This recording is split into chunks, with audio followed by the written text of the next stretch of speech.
Hey, good morning, guys. It's Ryan with janitorleads.com. Hope all is well. Remember, our mission at janitorleads.com is to help small cleaning businesses grow from wherever they're at today to a million, 5 million, 10 million, $20 million in revenue.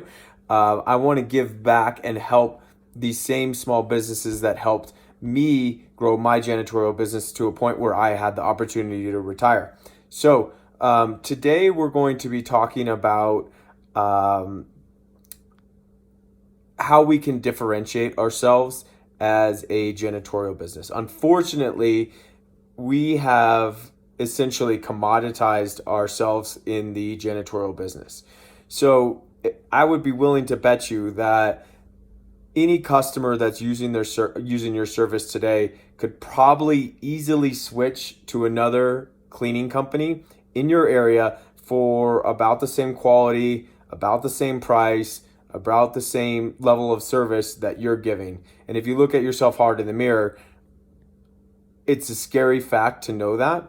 But I'm here to help you really differentiate your company so that those customers aren't looking at you as a commodity, but instead are looking at you as something that's truly different, something that they're someone that they're truly loyal to. What is a commodity? Well, a commodity is essentially a product or service that can be interchanged for another product or service that's very similar. So, like gold is an example of a commodity, where I can buy this piece of gold, which is going to be exactly the same piece as that piece of gold. Another great example of commodities is when you walk down the grocery store and you see the toothpaste. So when you see that there's you know probably 30 brands of toothpaste, and each brand of toothpaste has 30 different types. So there's whitening, there's gel, there's with baking soda. All these types of toothpaste have essentially commoditized themselves because you, as a customer, when you're looking in there, you probably have no idea which toothpaste you're going to buy. You're not necessarily loyal to any one particular type of toothpaste. You're gonna find the one that happens to catch your eye for that day. So what do companies like toothpaste manufacturers or cleaning companies do when they've commoditized themselves? What they do is they start to try to manipulate the customer. I'm guilty of doing this for sure in my business, and I'm sure you are too. We try to manipulate the customer with a couple different tactics. So we can manipulate them with, for example, price. So, hey, my price is going to be, I'm going to lower my price to make myself more attractive to the customer. But what does that do when we start to lower the price? Well, it definitely starts to squeeze our margins, and it definitely makes us more of a commodity. Another thing that we do is we try to manipulate the customer with fear. So what that means is, hey, if you switch from your service from my service to some other service, they're not going to do as good of a job. So there's that kind of a fear factor, or we're going to walk away without giving you any notice, or any types of things. So you could potentially keep your customers because they're just afraid, and that's not really good either. Then we often do things like promotions, like, hey, if you sign up for our service, I'll give you a free floor cleaning or something like that. So promotions are another way that we try to manipulate our customers when we're not talking to them the right way. There's peer pressure. So hey, ABC company down the road uses our service, so you should use our service too because you guys are the same. So there's that peer pressure where they want to kind of keep up with whatever other companies might be utilizing your service. Then there's what we would call like the aspirational thing. So we try to manipulate our customers with aspiration. So if you use our service, you're gonna have the cleanest building in the entire state. You try to give them those aspirational like goals or vision. And then the last way that we try to manipulate our customers when we're acting as a commodity is with like novelty or innovation. So, hey, we have a new technology, or we use a special broom, or we were able to inspect more accounts because of this particular way that we do business. So these kind of things aren't necessarily innovations; they're more novelties. things that we come up with in our business to try to differentiate ourselves. So as a company, as a cleaning company, acting as a commodity, we're essentially manipulating our customer, which can be successful. You can manipulate your customer using, price or fear or promotions. But what that's only going to do is going to give you that customer for a short amount of time. So it's not going to give you any loyalty. When the customer sees that another cleaning company is offering a better promotion or a better price or has a better novelty or innovation or gives them more aspirational feelings, then they're going to switch from your company to that other company without giving it a thought. So you haven't created any loyalty when you do that, when you are trying to manipulate the customer. And it's so common, and I spent many years in my business focusing on those types of things, manipulating price, promotions, just to get the customer in the door. But what I realized is that doesn't create any loyalty. So how do you create loyalty? So what we're going to start to talk about in some of these next YouTube videos is we're going to talk about how you create the loyalty. And what it really starts with is how do you have that conversation about your company. So there's three things that when you're describing your company that you could potentially talk about. You can talk about what you do. We're a commercial cleaning company, right? That just describes what you do. You can talk about how you do it. This is what we do, this is what we focus on most of the time. So we focus on the what we do. We're a cleaning company. We focus on the how, which is, we use microfiber mops, or we use color-coded mopping systems. We use, special disinfectant. We do inspections 3 times a week. We have dedicated account managers. Those are all things that describe how you do the business.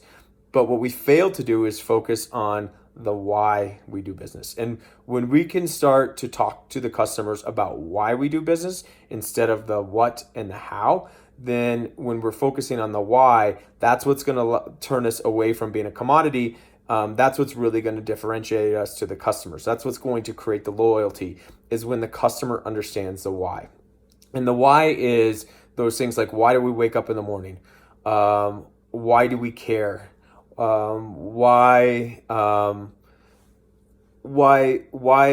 does it matter what you're doing? And when we can start to answer those questions as a company, and put that vision on the board, and make that be the driver of our company, when our customers start to understand our why instead of the what and the how, then we have the opportunity to turn ourselves away from being a commodity into getting customers that are really loyal to us long term. A company that really excels at the why is a company like Apple. So, Apple and Microsoft are probably very similar. If you look at the what and the how of the business, they're very similar. They're both computer or device manufacturing companies. They both make software. They both are on the NASDAQ. They're both, billion, multi-billion, or in some cases $1 trillion company. So they're really, the what and the how they do business are very similar. But if you think about the why, Apple's done an amazing job at building customer loyalty by focusing on the why.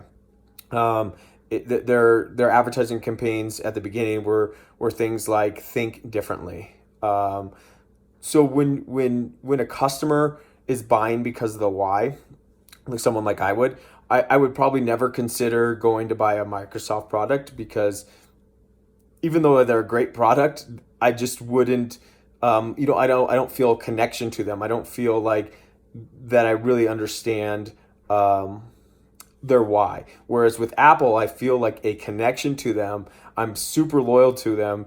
Not because their products are any better. In fact, their Apple products are probably worse than the Microsoft products, but I just have bought into their why.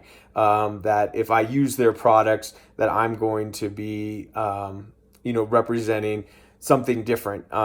So when I go in and I'm focused on the why, I'm no longer making a decision, okay, am I going to buy an Apple product or am I going to buy a Microsoft product? I'm going in and say, okay, I know I'm going to buy an Apple product.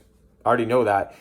My what becomes, okay, am I going to buy the MacBook Pro Am I going to buy the MacBook Air? Am I going to buy an iPad? What specific product? So there I'm actually already made my decision. I'm going to go with Apple because I've focused on the why and I bought into their why, and the what becomes, okay, what services am I going to use, or what product am I going to be using from Apple? So we're going to go into the next couple sessions on how you can develop your why statement. This actually comes from a great book by Simon Sinek that I read. That the title of the book is called It Starts with the Why, and it really helped my company, and hopefully as I go into explaining this a little bit more, it'll help your company as well. So start to think about those why questions that you can ask yourself, like why am I in business? Why do I wake up in the morning? What drives me? Start to think about those types of questions, and then we can start to focus on creating your why statement. Remember to go to janitorleads.com to look for hot, fresh, guaranteed janitorial leads for only $7.95 in your area. Once you buy that janitor lead, it's yours and yours alone. It's never going to be resold. And as we've talked about in previous videos, that you should buy every single janitor lead that is in your area, because if you just close one of those leads, even if you buy 100 and only can close one, it's still going to ROI for you because they're so cost effective. And that's really my goal, is to help you guys be successful, help focus your company so that you can grow into a large janitorial business, and you do have that opportunity to retire. And janitor leads is a great way to go after and to get leads in your area that are specific to the ones that you're looking for. Again, visit us at janitorleads.com to check out those leads. Visit us on Facebook at Janitor Lead, or subscribe to these videos, like these videos, and you'll get these helpful information sessions as I give them out. Thanks so much.